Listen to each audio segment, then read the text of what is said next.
All right, welcome back. So there's quite a few donations during that run, so I'm going to go ahead and read off as many as I can here. $10 from Barker, who says, "Hey all, long-time watcher, first-time donator. Had to donate for the pure comedic value of this run. Thanks for all the laughs and good luck to the rest of the runs. Props to everyone for keeping this going. P.S. Potato puns are appealing."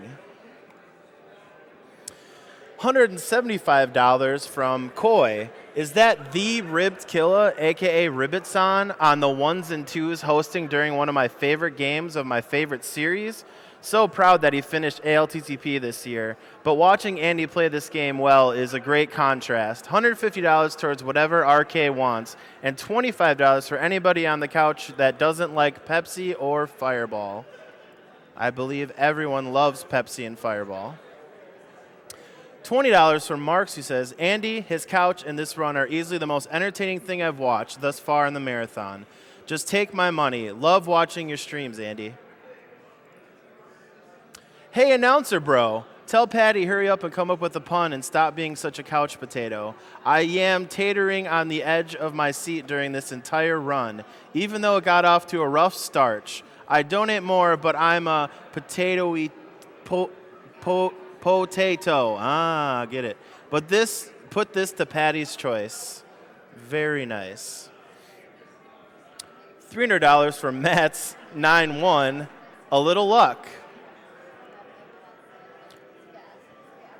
$150 from Game Quoter 198. "Was in the audience for all of Tetris, but had to drive back home after since 1 a.m.'s a bit late. Sorry I couldn't be there for LTTP. Money's going to the bonus game of Kingdom Hearts 2, because let's keep this going as long as it can to break more records." $10 from Anonymous, who says, 10 out of 7, best thumbs 2017. $150 from Killera47. "Wow, this is silly ridiculous. After my first introductions to ALTTP being friends streaming randomizer races, this is a whole other level. Good luck with the rest of your run, and good luck to Spooty and Mud Joe for Necrodancer. Accolading $1 of this to the Necrodancer seed, praise for Ham for the memes, and the other $149 to Family Jewels soundtrack for Necrodancer." $150 from TQ135. "Andy and his couch has always been entertaining. Thanks for providing some great laugh out loud moments. Donation goes to Runner's Choice." $20 from Shortfall. "Greetings all from Australia. Loving this run and the highly entertaining couch. Thanks to all the runners, supporters, and organizers for making a very entertaining week." $10 from Towley Brain Dude. "Long-term viewer, long-term donator. Watching the GDQ events for a few years now and always having a blast of a time. Zelda is my most beloved video game series. So many great memories. Keep up the great work with this event, and a huge thanks to everyone contributing in any possible way. Greetings from Germany." $25 from Anonymous, who says, "Such a hilarious run. Thank you for redefining an essential game from my childhood. Shout out to the great commentators and Andy with the sweet glitches. Money goes to Runner's Choice." $50 from Nazumi, who says, "One of my favorite streamers playing my favorite game of all time. Also, Ribbed Killa 2020.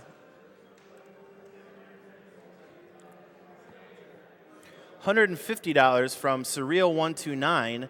"Andy and company are making me laugh a lot. Was waiting for a good time to donate. Can't think of a better time than this. Donating to Cow Level in D2 for another one of my favorite games." All right, and with that, we're going to go ahead and send on over to Error72 for the Zelda 2, The Adventure of Link run.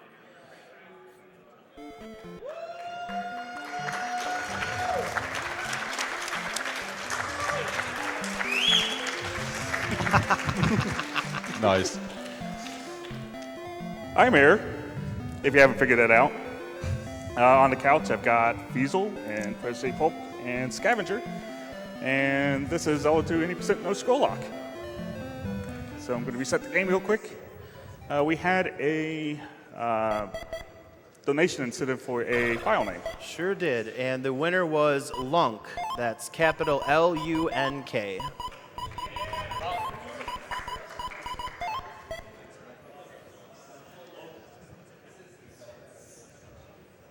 All right, I think we're ready. So let's get started in 3, 2, 1, go.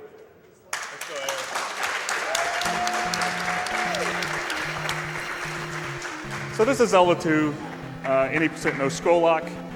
We start with the sword, sorry guys, but we're not going to get the boomerang or the hook shot or the bottles or any of that kind of stuff. We're going to get a hammer though, but we're going to start off with a double frame perfect trick that while I concentrate on it, the guys on the couch will tell you what I'm doing. So yeah, by talking to the healer lady here on 2 specific frames, 1/60th of a second window, we're going to cause a race condition in what she does. Basically, she's going to try to do 2 things at the same time. Turn around, fly up into space, and go away. Second try, very nice. Yes, very fast. So we're now in Glitch Town, which is a map that actually doesn't exist anywhere in the game. This is probably just garbage memory, not sure. And so we warp past the hammer boundary. Get past the boulder. So now we can actually get the hammer. We're skipping the hammer to get the hammer because it's just much faster that way. Now, this looks slow killing these enemies. It's because we need attack 3 experience as soon as possible. And in a marathon, you have to be safe, so you have to avoid requiring luck to get that experience. So this is one of the most dangerous parts of the run because I'm so weak. So I'm going to go pick up this extra life. This is a Zelda game with extra lives and experience points and all that good stuff. Quite a bit different than most Zelda games. So. Yeah, and this bridge Air is on right now. Normally, you would be at about level 5 in attack and the rest of your stats as well. So going through here at your bare minimum levels is extremely difficult. So I just picked up an attack level. Attack levels are really important at the beginning of the game. It lets me do more damage, lets me kill bosses quicker, lets me kill enemies quicker. I'm doing a technique to jump over these guys. The game cheats a little bit in how some of these enemies chase you around the screen. It actually reads your D-pad movements, but you don't actually lose momentum while jumping. So I take my hand off the D-pad when I'm jumping over them, and it prevents the enemies from backing off. So this screen is dark, but there's enemies on it. Normally you would have the candle at this part, but we don't have that yet. Probably not going to get it. But it's probably hard to see on stream and in the stream room, but the enemy sprites clip into the floor just a little bit. And for some reason you can see orange enemies. Yeah, we think that's because they use the same palette as the items such as the trophy and the medicine and such that appear in the caves that are meant for you to see in the dark. We think that's what it is. Yeah. And it just never mattered because they never imagined anyone would be crazy enough to get this far without the candle. Right, you'd have to get pretty far into Death Mountain before you ever saw an enemy that would be colored that way. So yes, this is the Hammer Cave. We're almost there to the hammer. Nice raccoons. So coming up is a drop. There's a drop counter based on the number of enemies you kill and the type of enemies. I'm hoping for a specific drop called a P bag or points bag. That'll allow me to, and I actually got it, that'll allow me to skip a couple of enemies that I would normally have a backup to kill. So coming up is the hammer. One of the required items to beat the game. After that, we're going to do what's called up A. And that's basically forcing a game over. We're going to leave Death Mountain, go back to the beginning of the game. Do that by pressing up A on the second controller while the game is paused. And as you can see, file name incentive, you're going to see Lunk a whole bunch of times. One nice side effect of up A is that when you restart like that, the random number generator resets back to the beginning position. So those overworld encounters will do the same thing every time, as long as you get to there the same way every time. And so we end up, thanks to Fiesel rerouting the game, we were able to find a lot of ways to make good use of that. And I have to thank Arctic Eagle for coming up with a lot of that really clever stuff. Other thing that you get is all your lives back and all your health and all your magic back. That's very helpful. Makes this a very safe category and pretty reasonable to skip the life spell in any category that has up A. You do lose your experience. Any experience that hasn't been spent on a level is gone. So right now we're doing a whole bunch of fetch quest stuff because I need a few spells to beat the game, and so what I just picked up in that one dark cave is the trophy, which is required to get the jump spell. And I'll be doing a couple more just fetch quests like that. So if you have any donations to read, now's a good time. Sure do. $25 from Central Blues. Gotta donate again to one of my favorite Zelda games. Error, you are a real hero.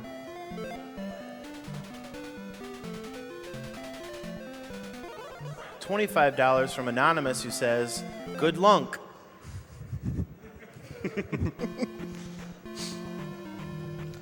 So we picked up the hammer in Death Mountain, and it does two things. It can chop down trees, and it can break boulders. Why a hammer can chop down trees is beyond me, but it's a good question. So since the RNG starts at the same time every time I up A, there's many encounter manipulations. The encounters on the world map there's two different counters. There's a time counter and then there's a step counter. So starting at 3 seconds, and then every 8 seconds after that, a random encounter will spawn if I'm not on a road tile. And an encounter will spawn every 16 steps if I'm not on a road tile either. So I try and manipulate my steps to avoid as many encounters as possible. And it looks like the enemy's movement is sporadic and random on the overworld, but they actually follow a pretty fixed set of rules. We can kind of get the spawns where we want and then sidestep them, knowing how they react to Link's position in relation to theirs. Yeah, there's a really interesting picture you could probably find by Googling that shows a vector field that determines which way the monsters move based on where they are relative to Link. But the nice thing is with this up A route, we can get really favorable patterns that just happen to run away from Link instead of toward Link. So we skip a lot of that time-sinking overworld enemies. And this is Mido Town, where we're going to get the most powerful sword technique in the game, the down stab. I'm told it's strong in Smash Brothers, and it's even stronger in this game. It's the second worst sword technique. You think Link's a smart guy if you stick your sword underneath you to stab enemies below you. What happens if you stick your sword above you?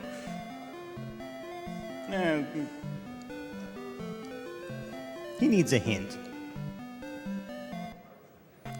So there's one other item in this, or one spell in this town we're going to get. We picked up the medicine from the last dark cave we were in to give to this old lady to heal her sick child, and we're about to pick up the most broken spell in the game, which is the fairy spell, which turns Link into a fairy. Lunk into a fairy, I bet. Normally when Link moves around, he's got momentum. He takes some time to speed up, takes some time to slow down. But Fairy doesn't have any momentum, doesn't take any time to accelerate, just instantly moves in the direction you press with full speed. And that ends up breaking the game in several different ways, depending on how you use it. Most importantly, you can ferry through a door without a key. And you can pick up items without an item pickup animation, which is why he doesn't do this earlier. But I can't actually cast Fairy without the item in this game, That's true. which is a magic container. So we finally finished all of our fetch questing, and now we can go start doing palaces, which are the dungeons of the game. Most players that have done this would normally do what we would call Palace 1 first, which is in the northeast corner of this continent.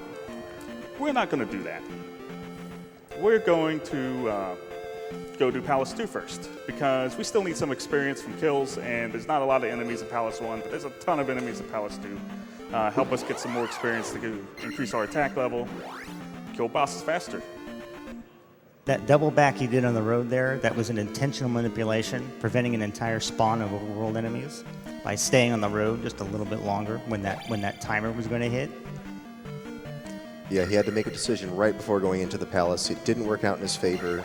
There was an enemy in his way, so he did have to go back and take a path encounter. So this is the fairy spell. Don't have a key, doesn't matter. We don't like to go out of our way to get keys. It's just such a pain. That key's fine to get though, it's in the way. Best room in the game. Any combination of bots and lava is going to give you some real trouble. So this is our first Iron Knuckle. Gave me trouble as a kid, but just so happens you could just hit them in the visor a whole bunch of times and they die.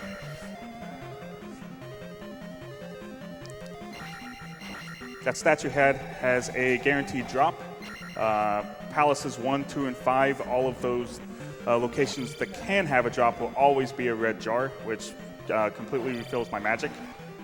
In other palaces, palaces 3, 4, and 6, it has a 50-50 shot of being a red jar or an enemy. Those blocks are completely random. If I get extremely unlucky, it could block me in and basically trap me to where I have no way of getting out and have to die. Because you have to get past them to get the item that lets you break blocks, the handy glove right here. And there, he didn't hold up the item. The fairy just saves you time in so many ways. And that's not even the biggest save yet. That will come later.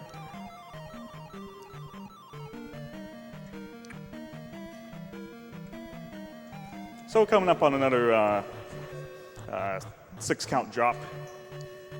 50-50 shot of getting a red jar or a points bag, and I'm hoping for the points bag in this case, so I don't have to kill as many enemies. Got a red jar instead, that's okay.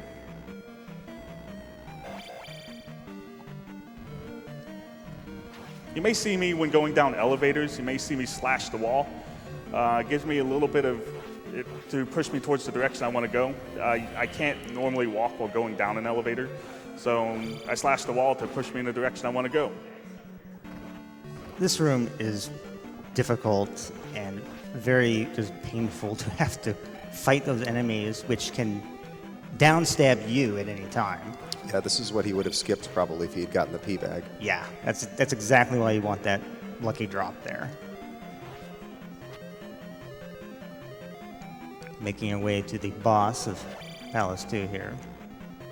Still need a few hundred experience for attack 4. So we got another drop coming up. I hope it's a points bag. Never lucky.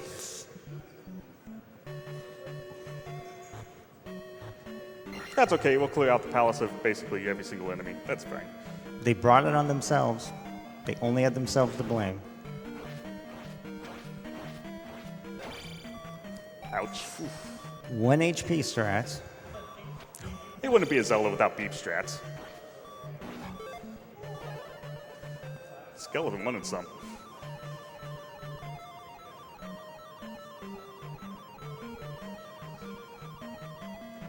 So we do need this extra attack level, so we have to back up, kill these enemies.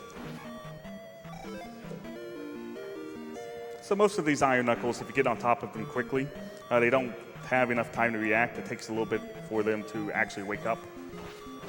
This is Helmet Head. I'm going to take him kind of safe. He was a jerk and walked off screen on me, so we'll just down stab him on the side of the screen. What he did there at the end was a jackhammer. He actually got on top of the enemy and just mashed down on the D-pad. Every time you push down on the D-pad while you're in the air, it counts as another attack with the sword. So you can just mash down and just hit him again and again and finish off the battle. So you may notice I was at 228 out of 2,000 experience points. When you finish a palace and place the gem, you immediately get enough experience to go to the next level. And you may have noticed that I've been skipping life and magic levels. And that's because I want as big a bonus for the end of the gym as possible. In this case, around 2,000 points. So now we're on our way to actually do Palace 1. And because of reversing the order of Palace 1 and Palace 2, now the Palace 1 gem bonus is just going to be enormous. Palace one's fairly straightforward. Isn't really a bad time for some donations. Sure. $150 from Hellfree. Good Lunk Save Zelda. $150 from Sir George. I stayed up late to watch Error72's run. He decides where this goes. Go Shorty. $30 from Anonymous. Hey guys, first time donor, many time viewer. I started playing Zelda 2 as soon as I could play video games. And after many year-long breaks out of Rage, I finally finished it earlier this week. It was the first time I remember playing, and I knew I had to donate to the Zelda 2 run. Glad to donate to such a great charity as Doctors Without Borders and watch video games at the same time. So you may notice I'm one-shotting all of the enemies. That's because Attack 5 is seriously overpowered for this section of the game. Another 6 count coming up. I'm hoping for a red jar here. Never lucky. But it's okay. We got a magic refill coming up this next screen. Yeah, because he didn't get the jar drop, he's going to take an intentional death, which will refill his magic and allow him to continue on. Yeah. Most people don't know that the hammers will refill your magic like that if you just walk into them enough. The lava does that too. So this is Horsehead. Got to hit him in the ears 4 times with Attack 5. And I pushed him off screen. He's afraid. He had to run and hide. Wouldn't be a Zelda without beef strats. It would take a good long time to grind up 2,500 experience points, and we're just going to get that for free from the gem here. And while we're waiting for that, got time for a couple of donations? Sure.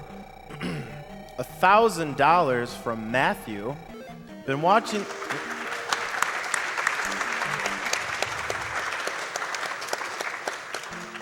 Been watching this event for years, but have never been able to donate. After saving for a little while, I think I can send some change your way. Cheers. P.S. Kill those animals. All right, so we're on our way to Palace 3, the Island Palace. Error72 will tell you how to get there if you don't know how, but Error's right here, so he knows the way. And what Error did right there with the block was a little bit of an encounter manipulation. He waited for a specific audio cue to break the block on, and that guaranteed him to get a back spawn and be able to get to the King's Tomb encounter free. Thanks, Fiesel. Yeah, thanks, Fiesel. Oh, did I make that up? Yeah. Oh, okay. We think you did. If it's someone else, we'll only give someone else the credit. I don't remember anyone else doing it.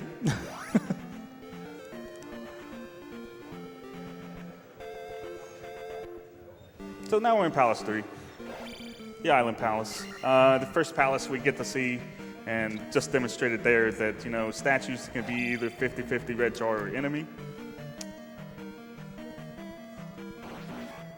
So I'm going to level up my magic and life a couple of times in this palace.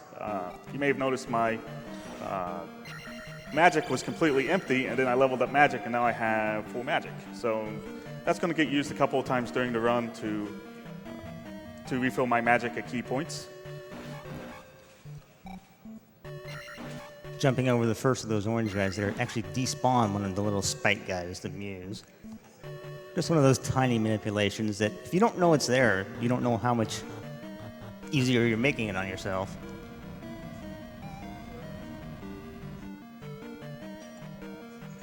So one of the few keys we actually grab in the run. Most cases we just ferry through the doors. Yeah, the way this game is designed, you're meant to be going room to room to room, finding key after key after key. They put keys in so many dead ends, so being able to skip the keys is a gigantic time save.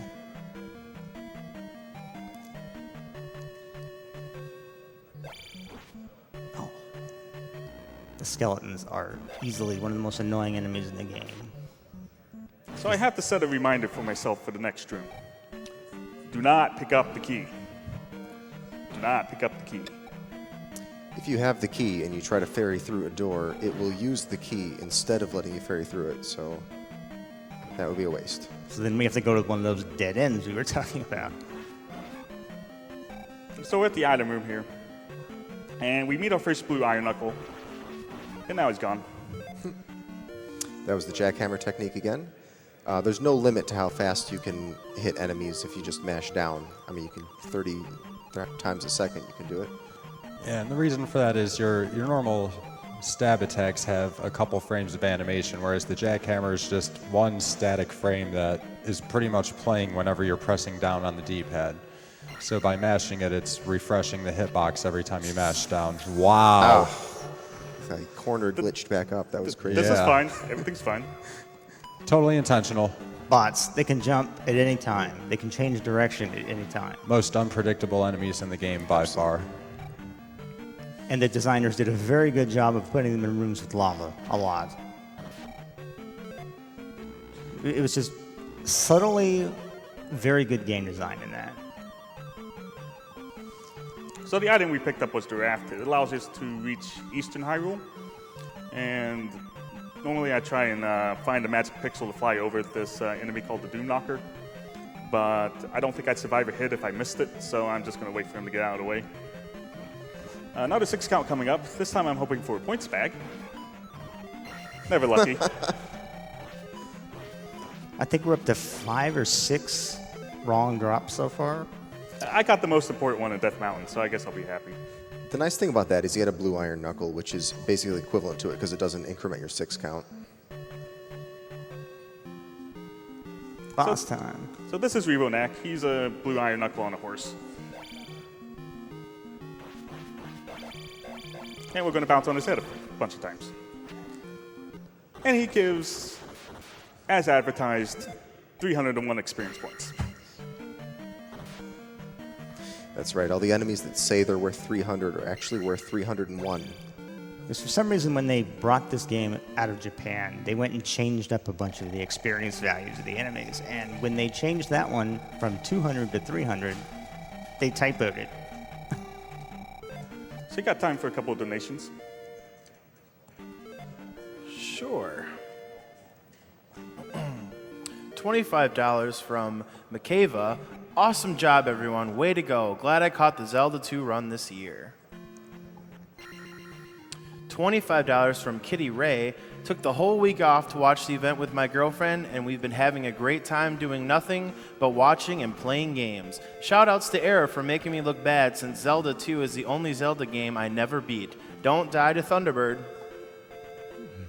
I can pretty much guarantee that. Yeah, that's not going to happen. You'll see.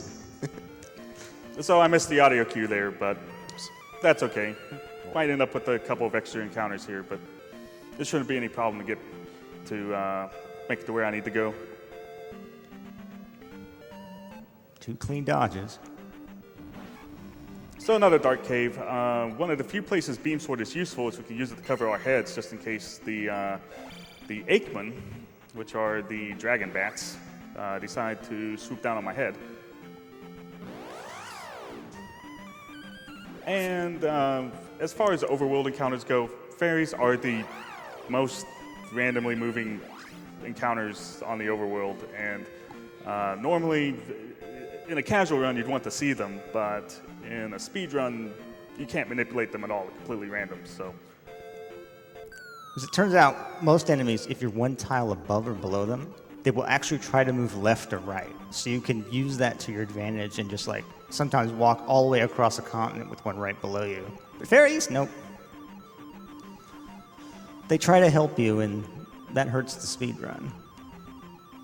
so we're on Maze Island now, and we just rescued the kidnapped kid. And we need him for a required spell called the Reflect spell, because the next boss can't be defeated without it. There's a problem with actually getting it right now, though, is that you need as many magic containers as the slot where the spell is located. So Reflect is in slot 6. At the time we picked up the kid, we only had 5 magic containers. So if I had gone to Darunia, which is the town where you get Reflect, the wizard would have told me that I'm not ready for it. And we're going to attempt our first glitch for why this category exists, and it's called Fairy Feet. And basically what Error did there is he transformed into a fairy, and he did a series of one-frame taps, which put him past the actual screen transition boundary, but not off of the screen completely, allowing him to hit the transition trigger from the wrong side and essentially just skip the whole forced encounter. Yeah. The game's programming is lazy. They don't actually check what exit you left from to know where to put you on the overworld. They just look which direction you were moving.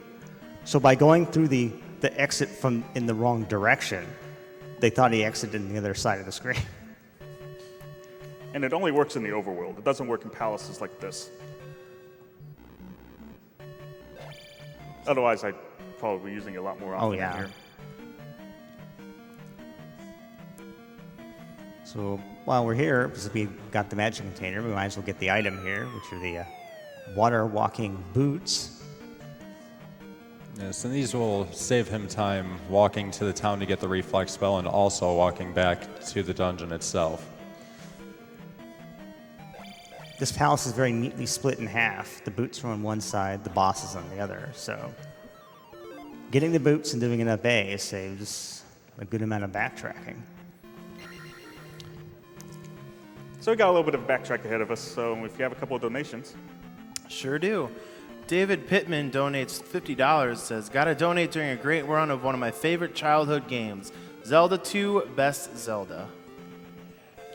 $50 from Dupid245, who needs sleep when Zelda's on? $25 from David TKI, what would you get if the King of Evil were smaller? Ganon Dwarf. Boo. Just as bad as the potato puns. I kind of hate myself for laughing at that. So this I time, liked it. Error did get the manipulation this time, breaking the boulder at just the right part in the song. So that's why a lot of this has been pretty easy going in the overworld. All right, so he's So what happened there is that you're normally supposed to walk onto that square, and then you have this lengthy encounter with water pits and everything. But if you get a random overworld encounter as you walk onto that tile, the random overworld encounter takes priority, and those are much shorter. They need another fairy feet, and now we're in Darunia Town. Some of these names may sound familiar to Nice. Nintendo 64 fans. So there's a couple of things in this town. One of them is Upstab. You have to go down that chimney in the house I just jumped on. I just did that for swag. yeah, that was actually a one-frame jump that he made up onto the roof. Just for fun. Had this been a run where it actually mattered, it would have probably taken about 12 tries, because that's how that trick goes. Except you can ferry down the chimney. If you were ducking, if you cast a fairy spell. Which is actually something we recently found out, I'd say within the past year maybe. Yeah. With the Zelda 2 randomizer out there, there's a lot of new runners coming into the game, and finding all these glitches, playing the randomizer, and which is why this category exists. Because we want to use all those fun new glitches. So you may have seen me swap back to the fairy spell. Every time you cast a spell, you have to open the menu to cast another spell.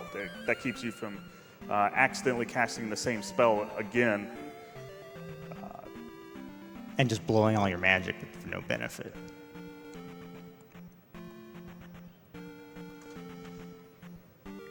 So this is showing off what the boots do. Be the one time you hear the overworld loop, so enjoy it.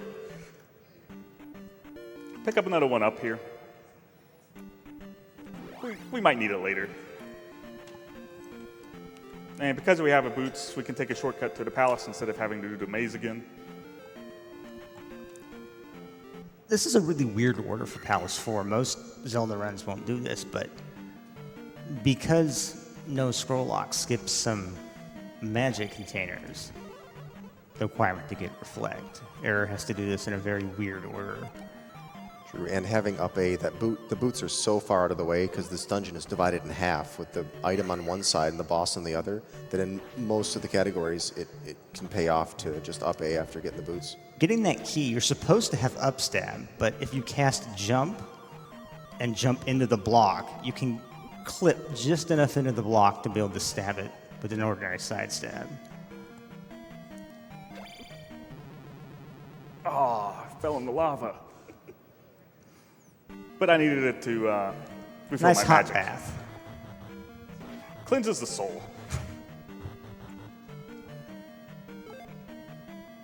And we know this game wounds Error's soul so many times.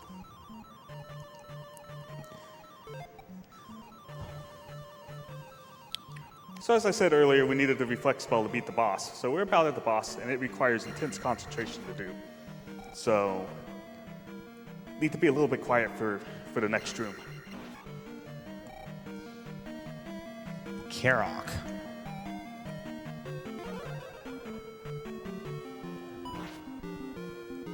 All right, serious So how you time. guys doing back there?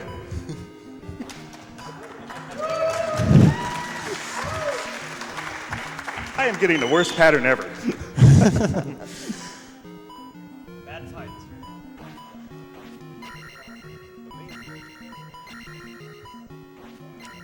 Yeah, this is the best strat. That's the only thing you can do. So, Carrick's teleporting is effectively random. So, you could theoretically learn each individual pattern, but no one wants to take the time to do that. So, basically, you just sit in the corner and let him kill himself. And that may have been the worst fight I ever had that didn't die. So notably, we didn't actually up A out of this palace. I'm going to try not to up A again to reset my lives, except in one very specific point. So we're on our way to the Ocean Palace. In Palace 5, we'll use my big bonus of experience to give me some life levels so I don't die so easily, since I don't have basically any of the safeties of the run. I don't have the shield spell, which increases my defense. I don't have the life spell, which restores my life. I haven't picked up any extra heart containers. And right now you're supposed to have 7 hearts, not 4.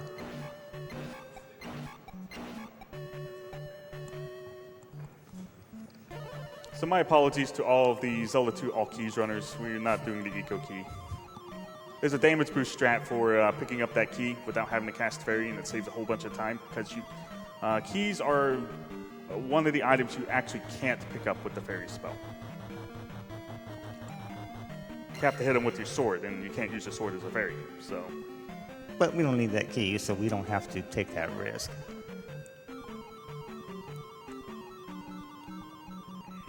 Here's where that high magic level, Magic 6, is really doing some work.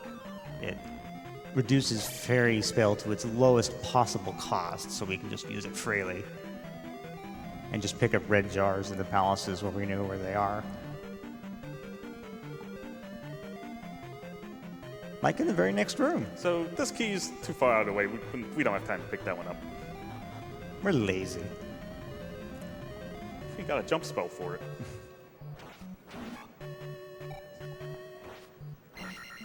So Palace 5 is one of the palaces where all of the drops are guaranteed to be red jars from their statue locations.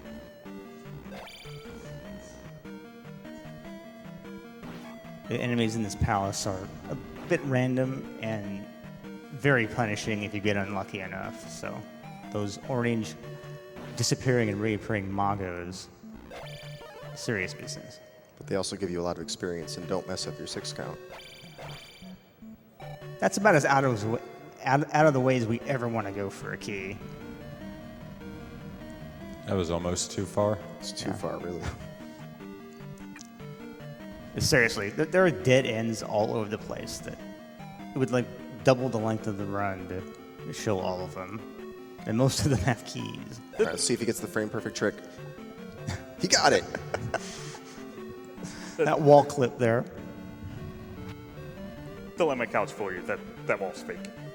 There's even a hint for it. But we're in the wall. You can see it. Okay, it's not frame perfect. It's a 2-frame window. Yeah, you have to hold right when you're standing next to the wall, and then you'll walk into the wall. You have to jump too. Oh. So I'm grabbing that jar for safety. If I play ideally, I don't need it. But there's one enemy in this palace that are called skull bubbles. And when they damage you, they don't only lower your life, they also take away some of your magic. And I don't want to die in this palace. And I have to backtrack a little bit to reach the boss after picking up the flute, or the plunger, whatever you want to call it. And if I get hit by one of those skull bubbles, I can't cast a required fairy spell. So I pick up that jar for safety. Only takes a couple of seconds to pick up. Because he would have casted 2 fairies casts in 1 jump, which is just about his entire magic allotment. Not enough room left for the bubble to take any. And that jar is right in the way, so we might as well get it.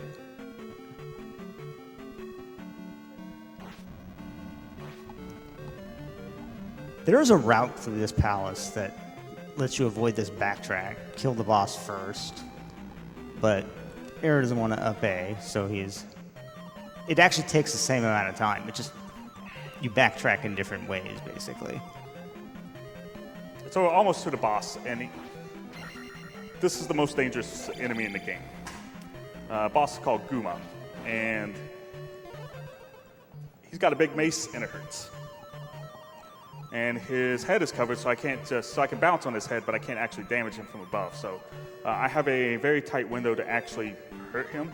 So this fight is slower with the jump spell, but I'm going to cast it for safety to give myself the best window for avoiding this mace. And that mace, the sprite is big. It will hit you. It seems like it's even bigger than that.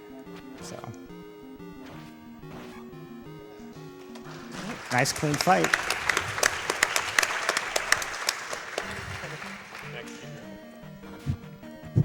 Missed the key. Reset.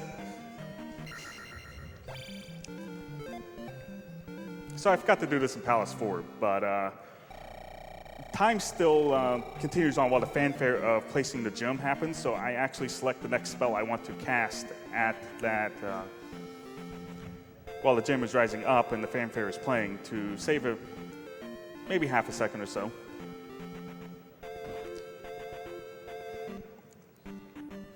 So with a fine plunger, we're going to flush this river devil down the river.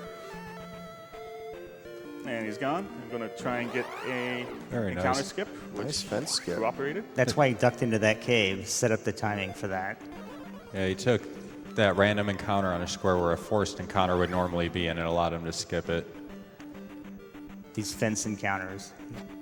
You're supposed to do 3, but he skipped that first one. Yeah, these are pretty nasty. You're almost guaranteed to take damage in them. So it's best to try to skip as many of them as you can. So 1 encounter skip, 1 fairy feat, and they only actually had to run under 1 set of rock throwers.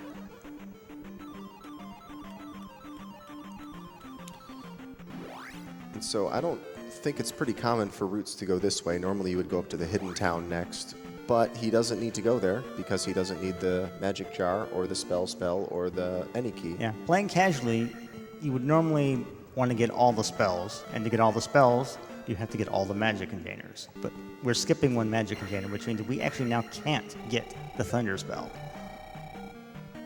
So skipping, those 2 screens with fairy means that I actually needed to hit my 50-50 for a jar. And I got a Iron Knuckle first time, so I could have been trolled much, much worse. Because if I get a Iron Knuckle from the statue, I have to leave and come back and try for another jar. And note that door at the entrance. There are no keys in Palace 6. None at all. You That's are not true. normally, well, except There's for the 2. bosses. But 3. Except for the bosses. You're killing me. So yeah, you're normally required to get the magic key, but we're just gonna ferry through everything. Except for the boss doors. I was trying to go for ceiling walk there. Basically, if I time my fall just right and clip under the floor, I'll actually end up on the ceiling of that room. But I missed it, so I had to ferry through a door, and am now out of magic.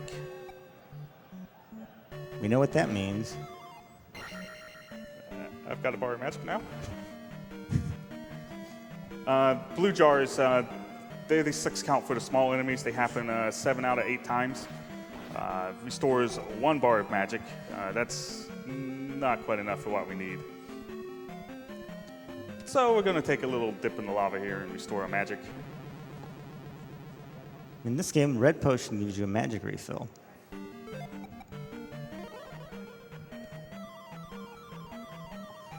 So 1 of 2 required fairy casts in the palace. No other way to get by the screen. Although I'd be impressed if you could somehow bounce off of all the bubbles to do it. We need to find some intrepid tasser to try that.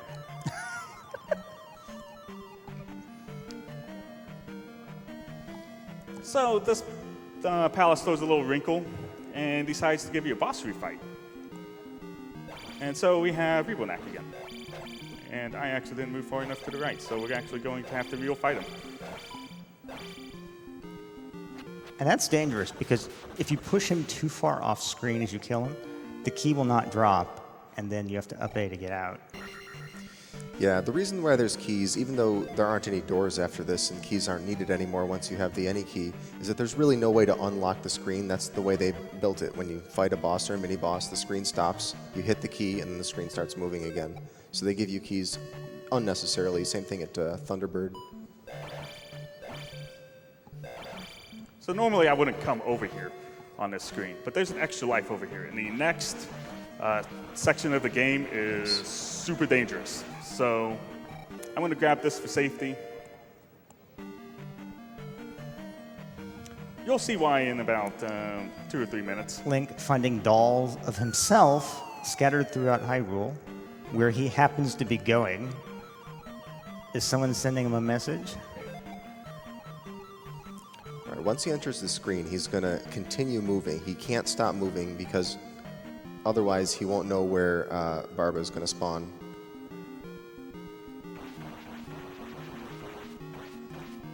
Almost. One hit away. Attack 6. Jackhammer. 2 hits away. 2 hits. It's very tough. You told me it was 1 hit away. That's all your fault. Yeah, after that first cycle, he doesn't know where Barba's going to appear.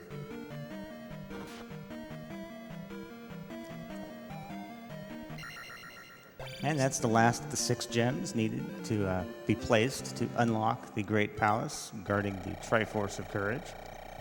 So you may have noticed that when I loaded the game to start off with, that I had 2 save files called soft lock insurance. There's actually a way to soft lock the game. And that is by leveling up on the same frame that you leave a screen at. And basically, the game enters a state where it's expecting you to select the level up, but it's on a black screen transition. And you won't be able to do any inputs. You can't even up A from it, which would be you would lose all progress. So I set up a couple of save files to prevent that. So this is toughest part of the run right here. He's going to do an overflow cast of Fairy. Oh, nice. Really nice. Oh, I can't see the edge of the screen. This is the Valley of Death. The encounters spawn very close. They spawn very fast. And they have invisible flying enemies that come at you. That luck, that was amazing. Yeah, but Skill. we can't actually see the hard part here because he keeps dodging all the encounters. You guys have no idea. He's killing it. So this would normally be the room I'd be most likely to die, and still might. This room is full of invisible enemies, even if I could see, because I did not pick up the item in Palace 6, which is the cross. But it's dark anyway, so. There's really not much you can do about that room, but just keep holding forward and hope that the enemy's flying away where they don't just wreck you by the end of the room. Scorpion Max taking the toll there.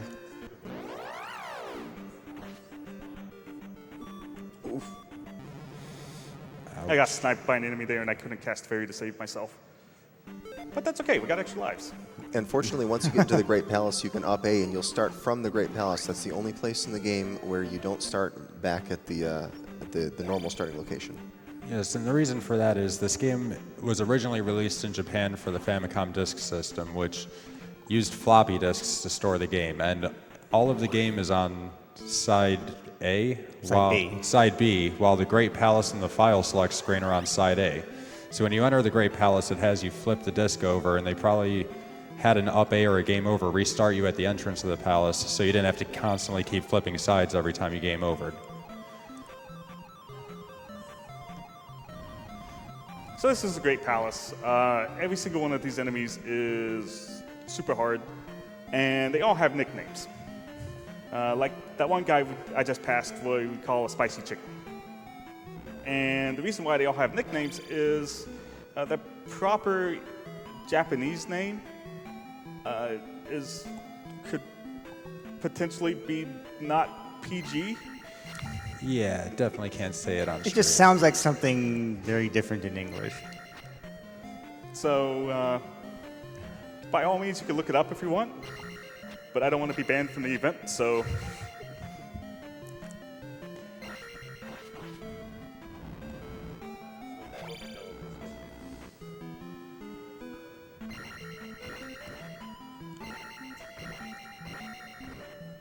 You probably got time for a couple of donations while I make my way through this palace. Sure, $25 from Anonymous says, "Hello, fellow Zelda 2 runners. This is Cantaloupe. Glad to see the whole gang there on stage and back couch. Error, if you knew Bagu, that would be swell. Plus, why do you not have the fire spell, since it's the best spell? Runner's choice for donation."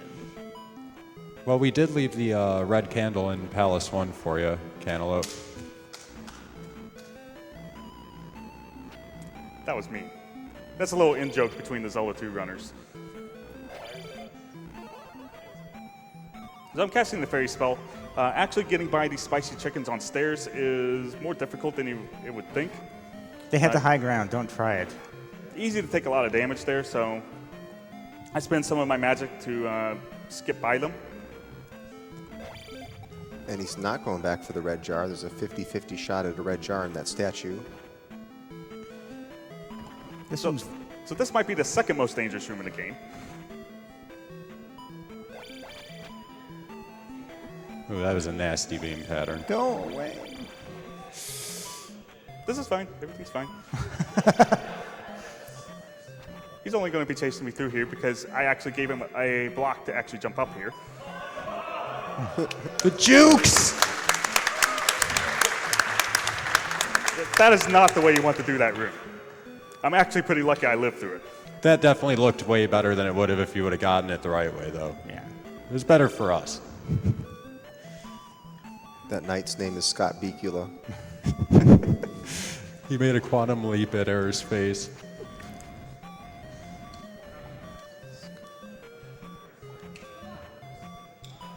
Scott Bicula's twin brother, Other Scott. Those guys, part of why they're so dangerous is they can fire beams at many different heights, and sometimes you can't actually tell how to block them, whether it's high or low. Oh, this pattern is terrible. Yeah, they are just not being friendly this run at all. Glad to be done with that guy. Go away. Look at how many beams are on screen. It's unreal. So yeah, Link's hitbox. You know how I was killing the Iron Knuckles by hitting them in the visor? Link actually has that same weakness. It's just that most enemies can't take advantage of it. So we're getting close to the final two bosses of the game. And one of them is Thunderbird. And you need a certain spell called Thunder to beat him. And as I open up my spell list, I don't have that.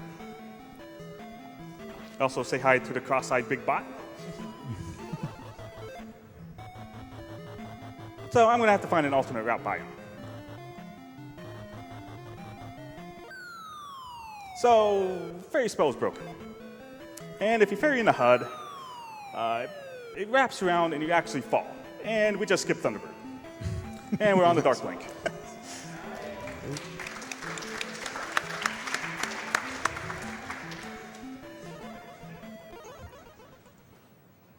So Dark Link, he's usually really hard if you try and real fight him, but we're just going to stand in the corner and stab him a whole bunch of times. We've recently found some manipulations to make it even faster, and Error's using those pretty well. And Very nice. time.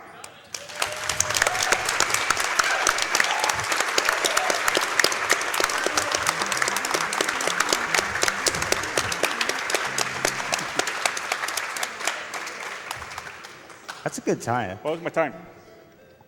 49:31. That's a PB. Is it? Wow. Nice. PB on marathon strats. World record was, I think, 49:07 on not marathon strats. So I'm coming for you, Simple. But we saved Zelda, we're real hero, and we're going to lower the curtain for an awkward hug. Aww. But that's Zelda 2. Thanks for watching. Stay for the Link's Awakening race.